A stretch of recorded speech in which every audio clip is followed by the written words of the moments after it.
Good morning, everyone. Here on Zoom, as well as here in person, and here on YouTube, as well as Facebook. If anyone would just join, we have just finished meditation. And the theme of today's talk is continuing the awareness of self-addiction, number 4. We've done 3 talks on the concept of self-awareness, of awareness of self-addiction.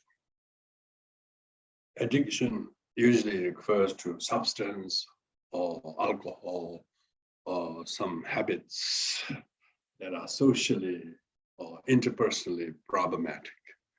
And therefore, there is a lot of helping professionals medically and psychologically geared to help people to get rid of their addictions. So that's the main sort of point to society thinks addiction is to something else. But in Buddhism, the self-addiction is the worst of all addictions. And people don't even know it is an pandemic. It's at all times. Most of our sufferings and problems are caused by self-addiction. If it was just alcohol or drug or other things, we'd be all spring clean. We'd be totally happy and perfect. But the real addiction that we do not have the eye to spot, to become aware, is our unquestionable kind of addiction or association with being me and mine and I being true. So in Buddhism, when they talk about list of causes of suffering, they list the sufferings as afflictive cause of suffering, karmic cause of suffering, then habitual cause of suffering. So the habitual is a subtle one. Afflictive is sort of slightly less subtle than that, because people will see you're angry. But karmic is the way the person how they do what they do. But the habitual one is very, very hard to detect. So here we are referring to the habit of not alcoholism or drug, or we're not talking habit of grasping to me as being real and true. So that's why I decided to focus on few topics, the topics concerning with 5 aggregates. In the first 3 talks on the awareness of self-addiction, we talked about the addiction to the body as self. We are not aware of it. So we have to be aware of the self-addiction to the self being the body and me and mine and so always about the body. So the self-addiction with the body, first aggregate. Second aggregate is awareness of self-addiction to our feelings, all about how we feel good or how I feel loved or not loved, and people get so caught up in that. And they substantiate the feelings as self and truly existing self, which is cognitive addiction in thinking I'm my feeling, and they made me to this feel. And so that's the second. Third one is the perception, the volition, the perception, visual or auditory perception, what you saw, what you heard. These things, people think what you saw is real. What you heard is true, and you just feel totally badly treated because you heard something and you think that's all there is. So these are the first 3 aggregates: form, feelings, and perception. We covered that in the past 3 talks. Today we're going to look at the 4th aggregate. That's aggregate of action or volition.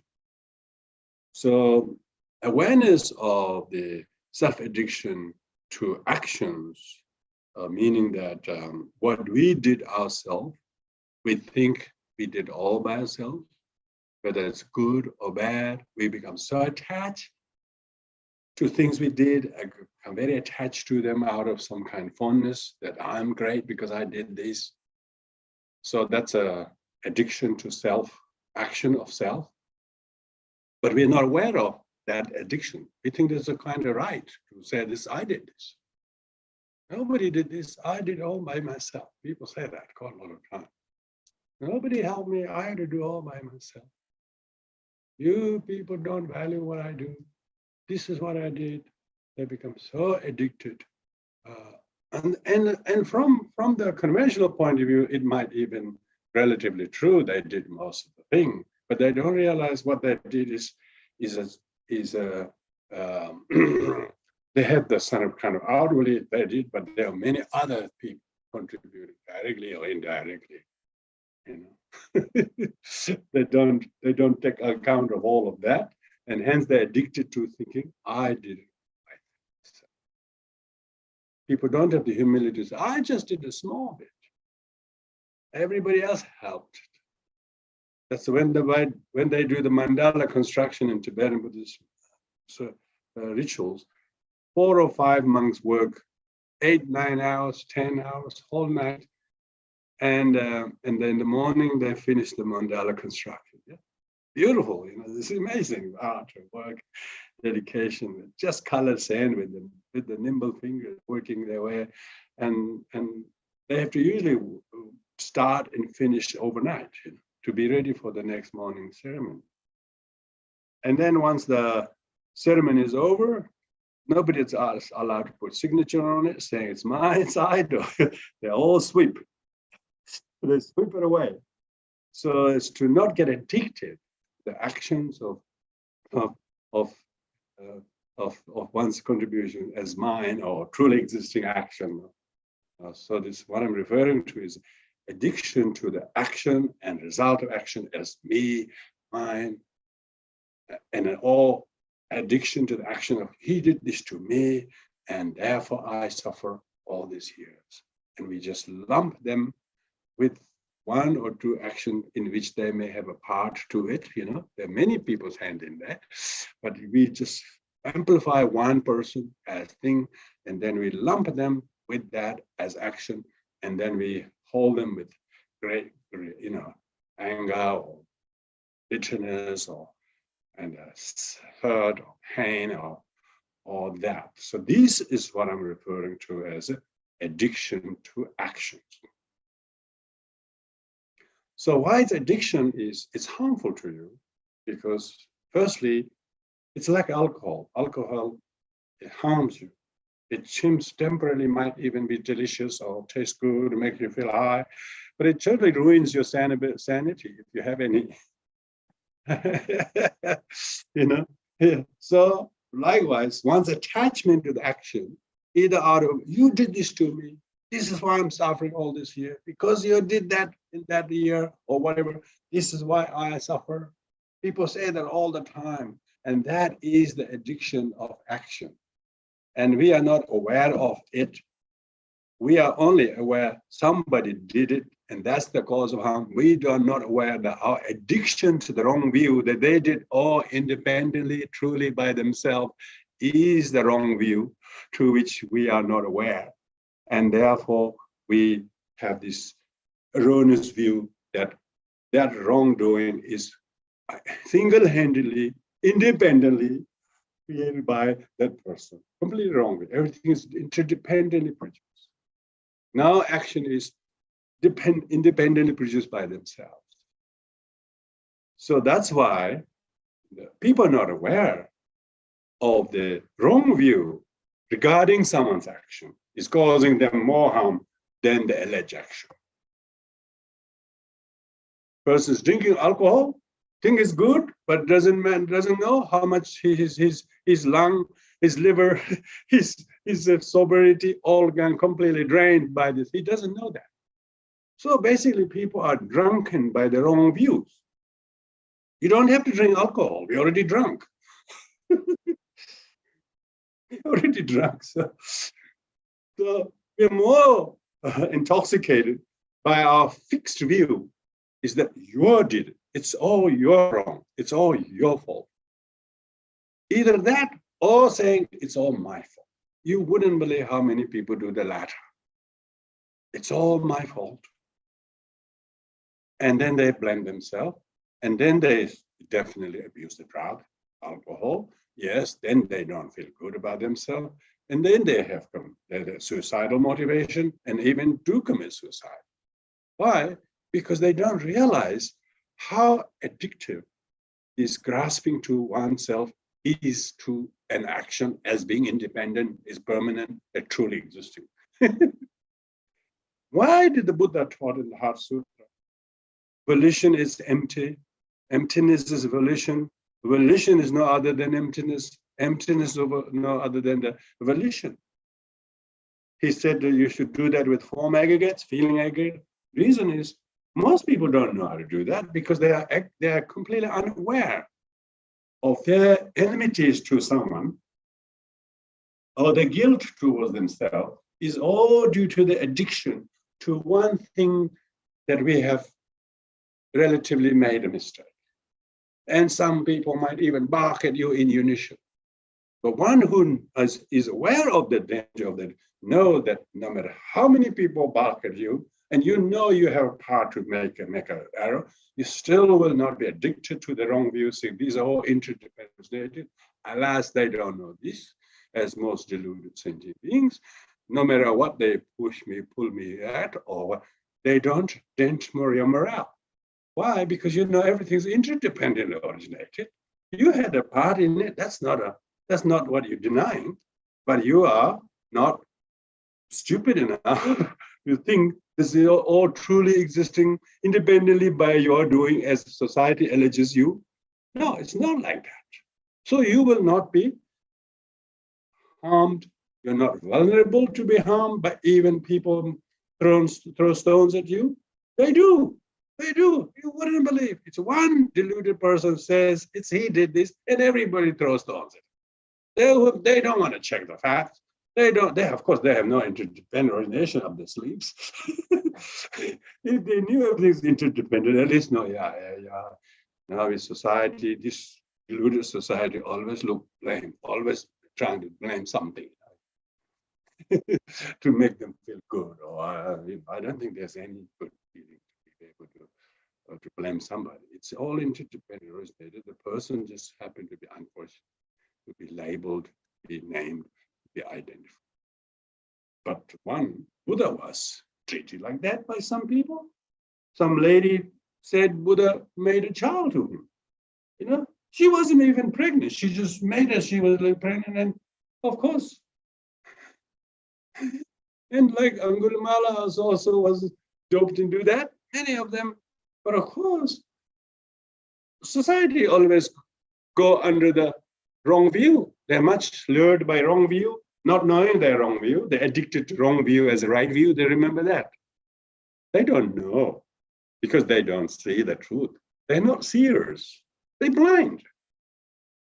That's why sentient beings are ignorant, like the blind old woman with the very, very questionable walking sticks, try to walk on a perilous road.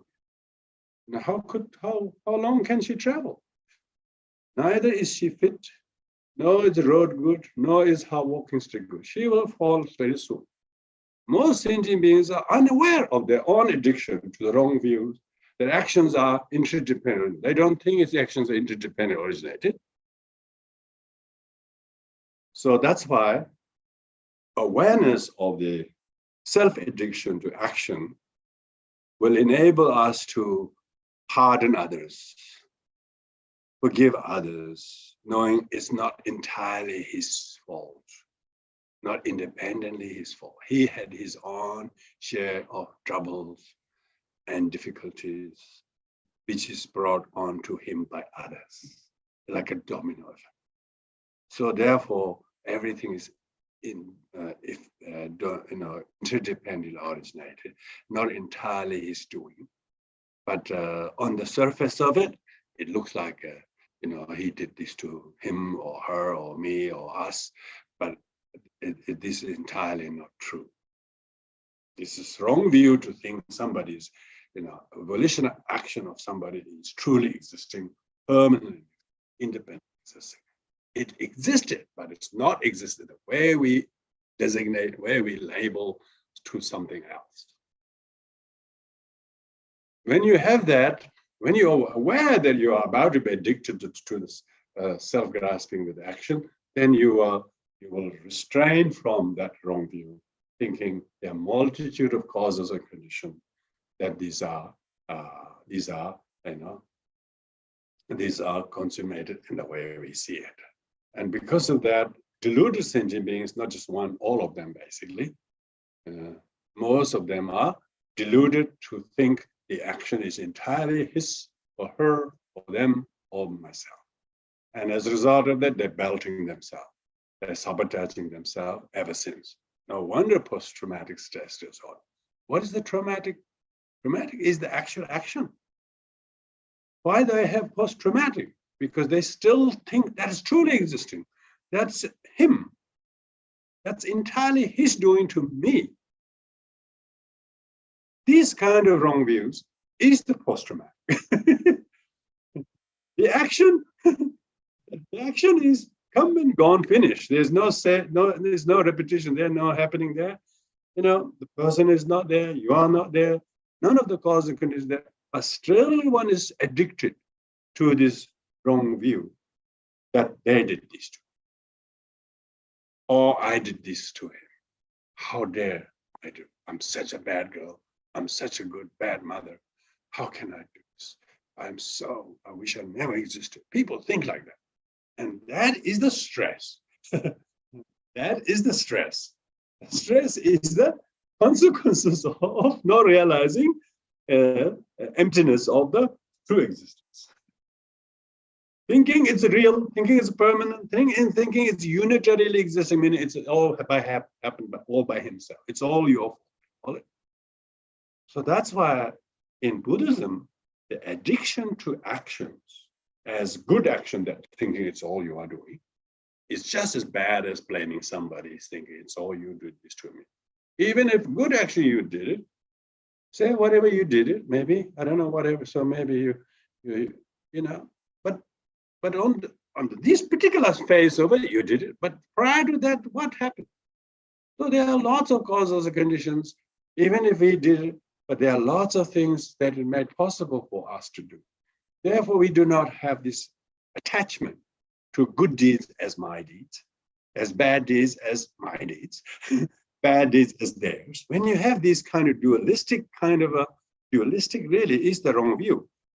When you become dualistic, right or wrong, don't see any relativity to each other, that's where we become addicted to the self-addiction to the actions. So if you become aware of this self-addiction, you have chances of not becoming attached to, he did this to me, she did this to my mother, therefore I can't forgive her. All these kind of things happen. You weren't even there to be post-traumatized. But you just believing and subscribing to that and say, I will never forgive. So one decide to suffer. Basically, one decide not to forgive, it means one decide to suffer. One doesn't know that one is all causing suffering by one's addiction to that action as thinking it is truly independently done by somebody. It is not to say the person didn't have a party to it. Yeah, all the monks had a party to make this mandala, but they're all sweeping together. They all sweep the mandala together in the backwards. They start building in the center. When they sweep, they don't sweep from the center. They sweep from the corner and go to the center, and then from the other corner to the center, and then they sweep. So if somebody swept, you said, "You damn it, you destroyed my art."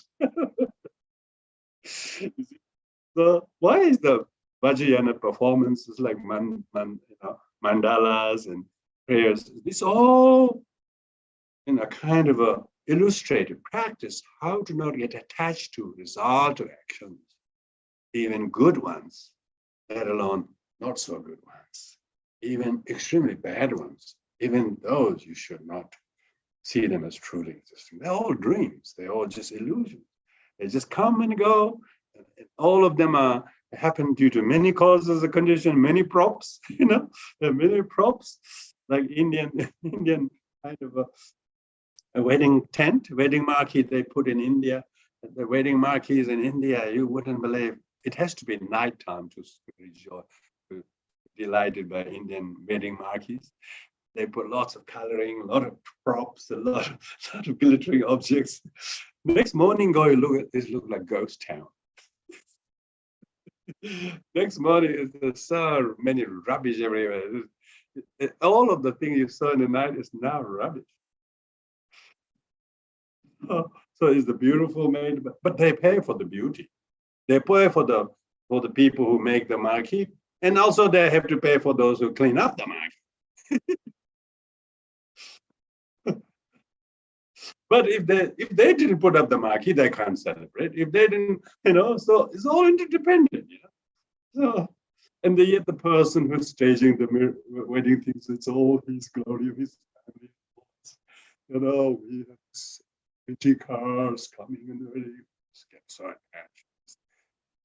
Pomp and ceremony, that's them. All these hardworking volunteers, lay people, are paid, and we have no idea what they all made so much for decades. So all the volition of creating a nice wheel with rings and spokes and rims and nuts and balls. Buddha said, look, if quite a few of you work on create a nice wheel with a beautiful axle in the middle, and then spokes, and then rims, and then nuts and balls and handles and all of that. Somebody painted it. Other people did the smelting. Other people did the finishing up, and other people create a space to put. It's all collective of many people's action, but yet it might say, I did it. Some people might say, oh, we did. Or get attached to the product. Sweep the mandala. Sweep the mandala, because you're not aware you're going to danger of getting addicted to it as you are result. So that's why in Tibetan Buddhism, we never have heard that any great Thangka artist, even though his Thangka took 4 months to make it, he will never dare to put his signature on it. We never talk about the artist. We talk about art. So the performer, the doer of the art has no name. It's considered sacrilege to put your signature on the Buddha. This is the Buddhist, I suppose, understanding of awareness of the addiction to your action. That means success, failure, whatever it is, even you did blunder a few things. But if you know that, the society conventionally will blame you, but you who know the emptiness of that will not. You will not blame yourself with everybody else, because you have the awareness not to become addicted to the people's blaming to you in the first place, let alone your share of mistakes to which society blames you. No? You're not attached. You're not destroyed by the blame. No, if you did something and everybody think you are great, you are wonderful, they worship you, they honor you, still no attachment to praise. That is the awareness of the addiction to the result of action, success, or failure.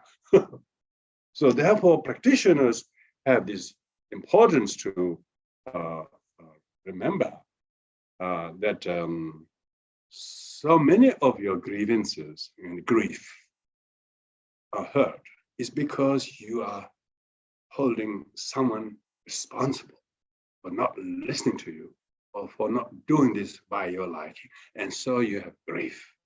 So you have enmity. So you are so angry at somebody. Even your anger, even your poor health, bad, poor blood, circulation. is all a result of this addiction. Not alcohol, not drinking, not smoking, but self-addiction to the action. You can't forgive him because you think it's all his fault. This enmity. People don't like to have enmity unless they think someone did something. And they did, but that's not right. That's not correct. What do you think they did? What they did is a small thing. But you're believing that it's truly existing is the worst thing. And they don't know it. This is not what we're talking about. Huh? How to become aware of how past we have been grief-stricken because of that. How we may prevent that from occurring in the future. That is meditation. That is wisdom. That is the mantra that surpasses all mantras. That's a mantra that you don't have to recite, but that's the conception that you need to subscribe to, saying that remembering the emptiness of action. It's not emptiness of existence of action, the emptiness of true, independent, permanent, inherently existing. It's not permanent because it hasn't. It's happened then. It hasn't happened since. Even if it happened 3 or 4 times, that's not permanent. You might think there's a history, but what is history? Whose opinion is history? You know, Manning Clark's version of the Australian history. That's what you think. I've read his version of Australian history. Aborigines don't believe in even one word of it. So whose history you're reading? Yeah, people say, oh, he has history of violence, his history of alcohol. Yeah, whose history is this? You know, our friends don't think he's a dead alcoholic.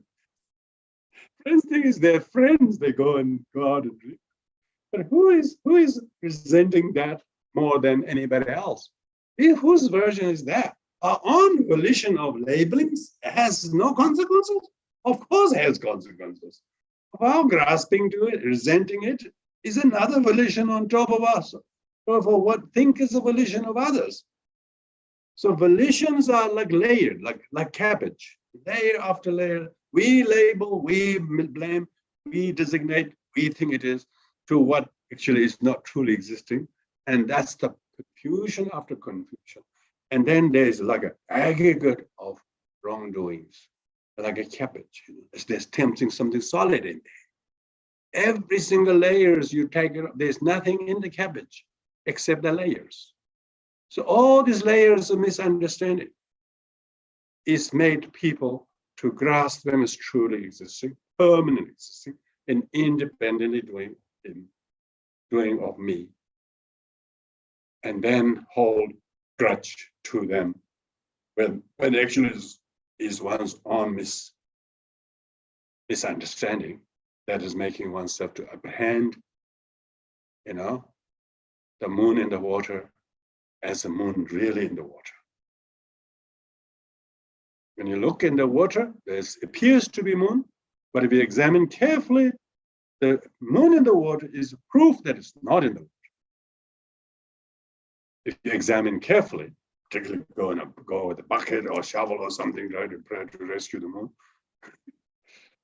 So it's not a proof there is a moon. It's a proof there is no moon. To think there is a moon and scream and yell and everybody alarm, then everybody get worried about moon. That is the addiction of volitional action. Reaction to reaction. All these wars, all these fightings, all this unending kind of inherited hate from one generation to another in the Middle East or various parts of the world, all these problems are all this inherited hate. And they think it's entirely his aggression that's cause of problem, and your aggression to his aggression has no consequence. so, so therefore, there is no inherently existing aggression into theirs if you do not aggress it back. Because you can practice patience to it, you can see the emptiness of aggression, and then their aggression become cause your patience. You know? See, whether it turns to become cause your aggression or become cause of your patience is see how intellectually, emotionally, spiritually fit you are or not. So that means the more aware we are of the danger of the self-addiction to the actions of others or oneself, that much we become cautious. That's meditation for. That's prayer for. That's what bodhicitta prayer for. That's what any kind of prayer you do, mantras you do, is so that we guard our mind from conceiving these wrong views as the action of yours or someone else's are independently, inherently, permanently exist. They don't. They exist, but they only existed interdependently, but not permanently. Whatever is interdependently produced, they are necessarily impermanent. Whatever is impermanent does not exist at all thereafter. So that's why emptiness is the mantra. Emptiness is the God, is the meditation of the Buddhas. Buddhas always meditating in the stage of seeing the emptiness, always dwelling in the profound illumination. They're always witnessing that. They're seeing the emptiness of action, emptiness of permanent action, emptiness of independently produced action, emptiness of inherently existence. But they see the existence of interdependently produced action, impermanent action, their consequences. They can see that. So therefore, they're not denying the existence of action. They're refuting the existence of a permanent action, independent action, and inherently existing action. When you don't have these, we are constantly addicted to the action. If you have some ill will, anger towards someone, because you think what they did to you or to them or to society or whatever. See, your suffering and pain not came from what they did, but your own action of blaming, of resenting. see, this makes everybody responsible, not just one or two of us, and everybody can say, oh, we are free from this. No, everybody becomes a cognizant of what I shouldn't resent, label, develop enmity or grasping. Anyone who is developing, putting a label to it, and then that's truly existing, is unaware of his or her volitional action to which they are addicted. They don't think their opinion has no consequences, only the action of their other people have consequences. Your opinion is the cause of your suffering. You think the action of others that's a remote cause of suffering. The near cause of suffering is your opinion of it. See? The remote cause of suffering is other people's action. And so if four of us looking at one person's action, and one person's action has one kind of that, then depending what opinion each of us form, we will have consequence according to that. You wouldn't have the consequence of my opinion, and vice versa. That shows there isn't any independently inherently existing cause in it to produce identical results, because it is totally dependent on how each of us will respond there. That shows that our opinion has just as much consequences, if not more, than the so-called instigator. That shows that action is empty of true existing to produce any one result. It is completely open to produce whatever result we wish to respond. So that means it's not emptiness of existence, emptiness of uniform result. So the result is determined by our response. So So then would we say that our opinion is truly existing? No, even our opinion is not truly. It looks like our opinion caused a lot of damage there, but you don't, as long as you don't keep it tomorrow, you don't have to have it. But people are keeping it all the time. They are keeping it going. They have a life membership to suffering. They have no hesitation or doubt of changing their opinions, sometimes in restaurant you can go to order food. There are 12 of you or 10 of you. The waitress comes and are you ready to order? And sometimes you order, she's gone to the kitchen already. Can I tell you? You can buy a bad, don't you? But you wouldn't believe people wouldn't hesitate to change their order. Yeah, we should do that. Change our opinion. Make them impermanent. And particularly deluded ones. You can arrest them quickly before they are cooked. And then, then you are aware that you are about to get addicted to your opinions. Most of the suffering is caused by self-opinion. And so if the action of someone is truly existing, it would have a uniform effect to everyone. No one does. Even Buddha had one uniform effect. There were six rival religious figures in India. They all thought Buddha was a charlatan. Millions are following him as a teacher, but those teachers of his time, they were his opponent. That's why Buddha had to perform those miracles, because these six rivals keep bugging him, keep telling people that Buddha is not enlightened, he can't do any miracles, he's just being this and that.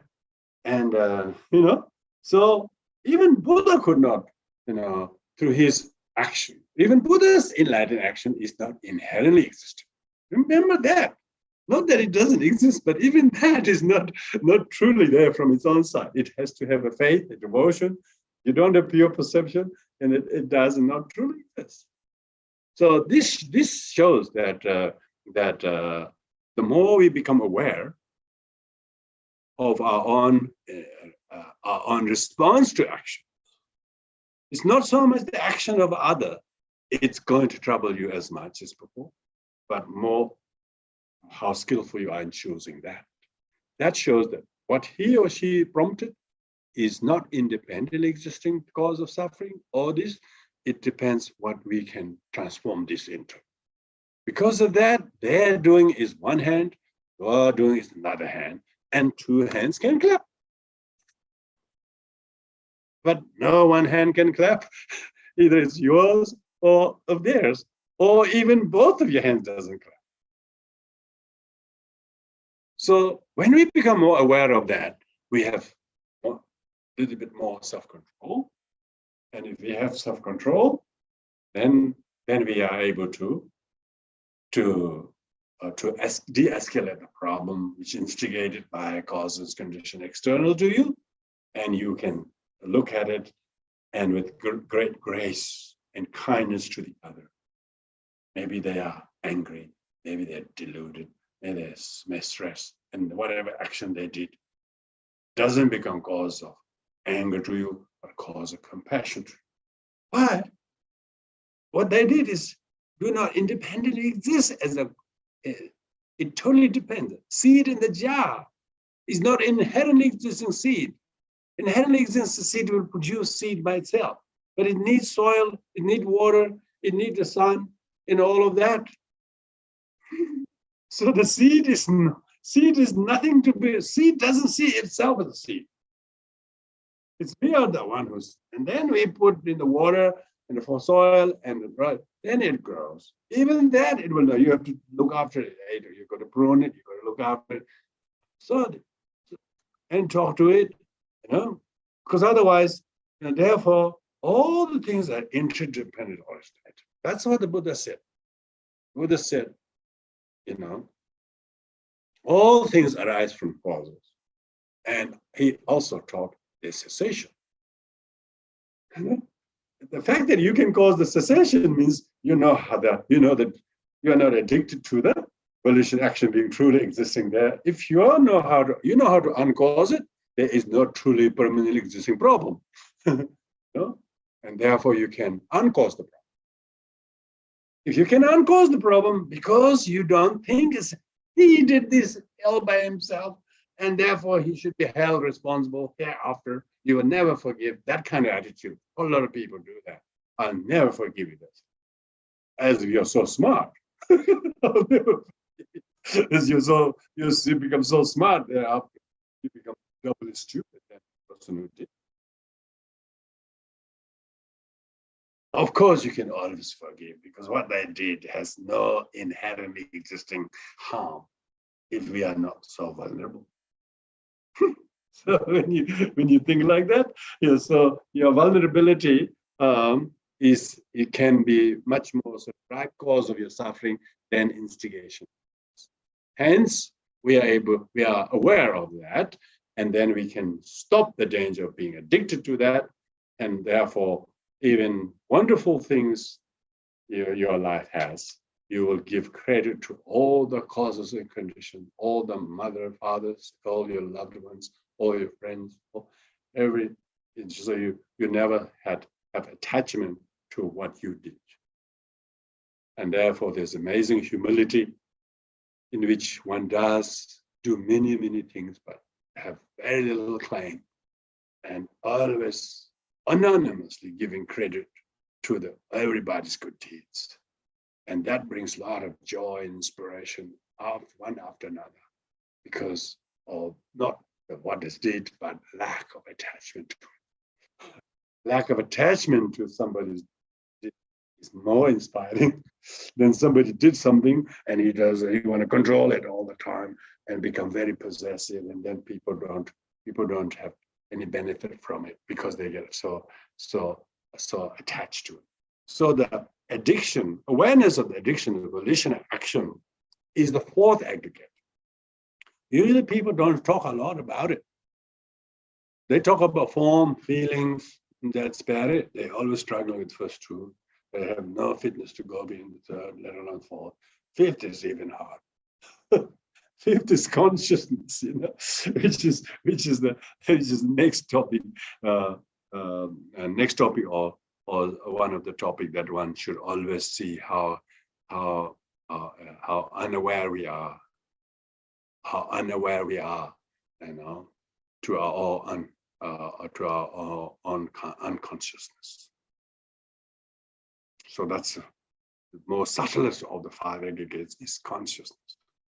But each of these aggregates are all camouflaged with all the others. There's no independently existing one aggregate on its own. Form is with feeling, feeling is with the form, and your perception is through the form aggregates. Without the eyes and ears of the forms of eyes and forms of ears, there is no perception, visual perception or auditory perception. So all aggregated. It means they're all mixed. They are all like a mud pool. They're all like a mixture of many ingredients together that will produce the food. It's not one ingredient independent, but mixture of all of them. So five aggregates are always one within each other. And only moment that these five aggregates get separated is when we stop, when we die. When we die, then the gross four aggregates stops, and the only thing that remains is the consciousness. But as long as we are in the physical form, in the mundane mortal form, then the consciousness is kind of mostly an underdog. Is the donkey that everybody rides on. The form aggregate rides on it. Feeling aggregate. Consciousness is not unconscious. No. Form, feeling, perception, volition takes over the consciousness. Consciousness is hardly operational. If it is, usually visual, auditory consciousness. Six mental consciousness is hardly present.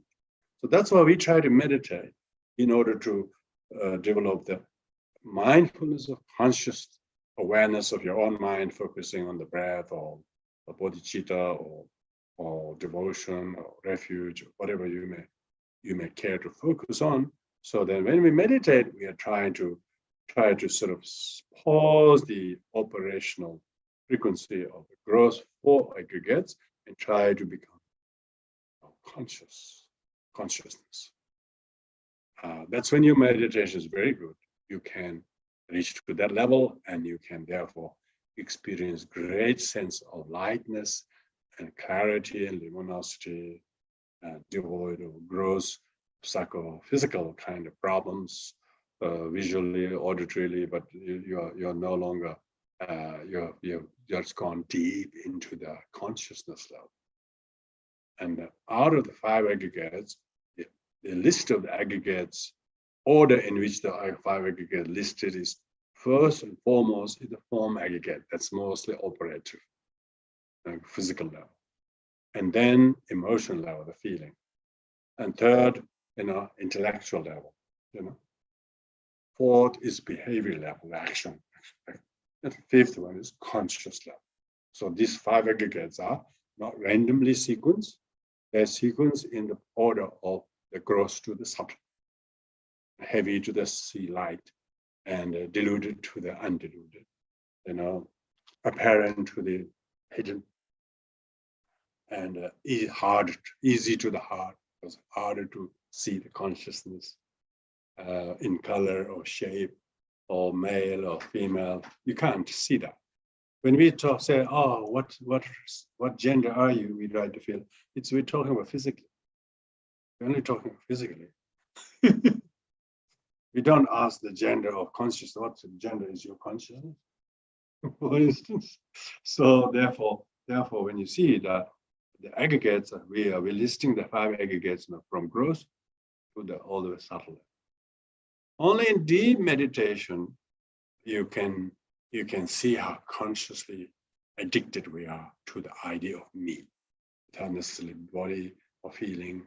That the innate grasping they're referring to is referring to the innateness of the grasping is the addiction to the self, to the I, enemy, and mine. And that's never even mentioned as a problem. Because very few people have the eye to sight it, have the awareness to recognize it, because most of the time it's physical level, maybe physical level and that level. And then when the people are addicted to alcohol, yeah, he's addicted to the taste, to the body. They just want to please the tongue and the mouth. So that's it. And then other people can say you're addicted to alcohol because that's what they're doing too much. But then nobody says, oh, don't do to addiction to yourself addicted to your consciousness or me or I, meanness. Nobody even raised that because this society is not articulate in order to see that. Even a few years ago, they had a big conference in front of Dalai Lama with a number of neuroscientists or whatever. Their topic was addiction. They discussed whole 2 days with about 16 speakers. Nobody mentioned self-addiction. I was shaking my head. This definitely is not a Buddhist. I talked to myself. This is not Buddhist. His Holiness Dalai Lama is just pretending he's learning from these people, giving them, and he's so bodhisattva. But he was asked. He remarked few in there about those things. He was really acting as he was learning, and as the people heard, so always goes. Everybody's equal, and let them talk. By his presence, eventually changing them, because his amazing kindness, respect to others, make them to see something in him that makes them to become softer.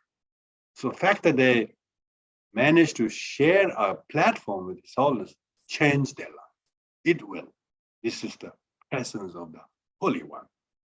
He's not there for no reason. So I was giggling myself. His Holiness so humble. He's just one of the one of the neuroscientists.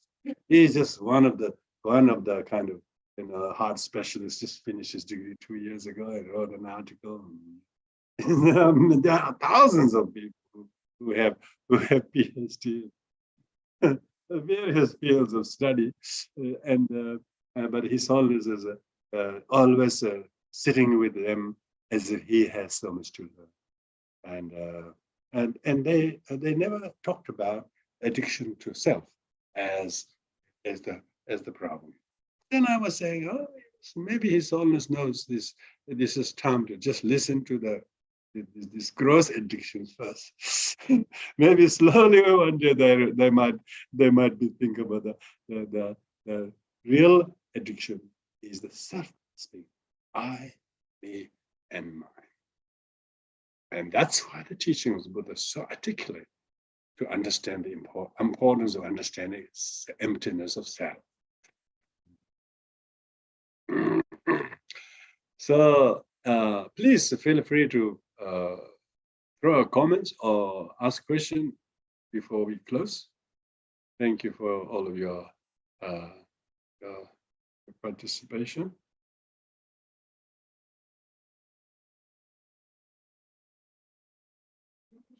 Yeah. When you say consciousness, is that also like mindfulness? So that even in your daily actions, if you're constantly mindful, that bringing like that state of consciousness more prominent to yourself, so that if, like, each morning I try and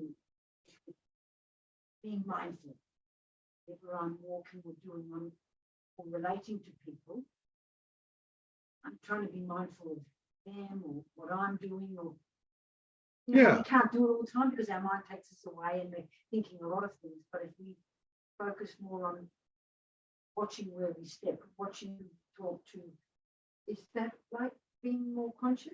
Yeah, I would think so. Because mindful is more like an intellectual one. But when we say 5 aggregates, the 5th aggregate is mind, conscious. The mind is the consciousness. And because the term mindfulness and all consciously is the same. Mindfully or consciously or knowingly. Basically is when you're conscious of your thoughts.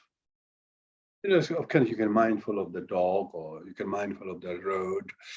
Is more mindful of physical things. Yeah, mindful of the road, mindful of the driver, mindfulness of what to say, what to not say. Is of course mindful, but mindful of action or mindful of things or forms or like that. But when you become conscious, the mindfulness, consciousness, then it's subjective.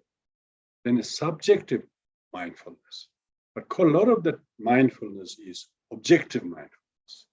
You're mindful of the people on the road or things on the road, so therefore you're very gentle and you just remove the shopping trolley that way and this way.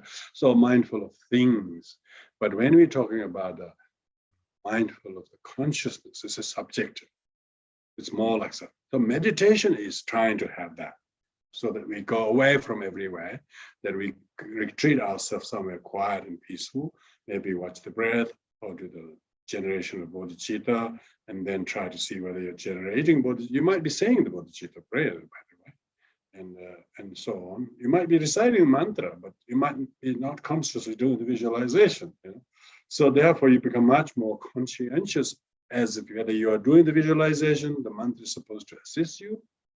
That is consciousness. That's just not mindful of the train or mindful of the watch or mindful of the fire or mindful of the kid. So it's not something external. So from that point of view, visual mindfulness of things is different from mindfulness of your own feelings and thoughts, devotion or lack thereof. So there's subtle difference between the subjective mindful, metacognitive, they call it, going beyond matter. So mindful of the road, mindful of the fire, mindful of the road, water, mindful of the dog, mindful of these are all objective. These are always focusing. So walking mindfulness, for instance, so that you don't walk on the ants and And you don't make it too fast or slow. This is so fairly objective, but at the same time, what you are doing. So whereas deep meditation, they talk about deep meditation where they go beyond the holding meditation of the 9 absorptions, they become more aware of their consciousness. And their mind isn't surveying or looking or listening to any external objects or starting, rather looking at their own spacious. Like when we do at the end of the refuge, we dissolve all the refuge object. Before, when you do refuge object, you have the refuge object there, you are doing prostration, very interactive. Later on, you dissolve all of this above, and then you also dissolve, and then neither you nor them is just pure consciousness. And there's a luminosity, there's emptiness, and that is the becoming more like aware of the consciousness. So there's a marked difference between these.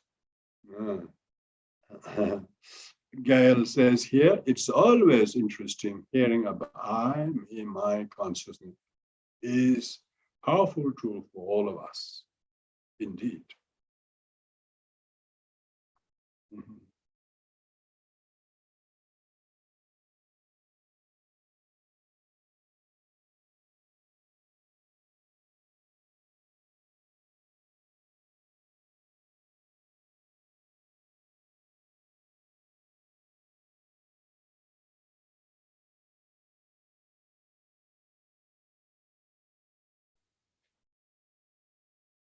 So with this, we will conclude here, everyone. Thank you for joining us here. May we all become conscious of these various aggregates and our way of associating these things so that we can minimize grasping to something out of aversion or grasping to something out of fondness, but rather dwell consciously in the neutrality of attachment or detachment to things. So with this, we do the dedication. May I thank everybody.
Thank you, everyone. You. Take care. Ujiche, kadinche.